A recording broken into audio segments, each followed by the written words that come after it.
2014 সালে হয়েছিল বিনা ভোট, 2018 সালে হয়েছিল রাতের ভোট, 2024 সালে আমরা দেখেছিলাম ডামি ভোট।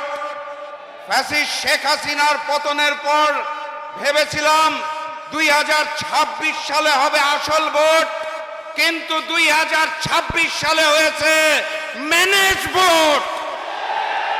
লন্ডন থেকে ওই মুফতি সাহেব এসে জনগণের সমর্থন আদায় করতে না পেরে প্রশাসনকে ম্যানেজ করে, ডিপ স্টেটকে ম্যানেজ করে, কমিশনকে ম্যানেজ করে, সরকারকে ম্যানেজ করে ম্যানেজ ভোট আয়োজন করেছে। এখানেই শেষ নয়, তারা ভোটের পরে ঝাঁপিয়ে পড়েছে নির্মমভাবে জনগণের উপরে।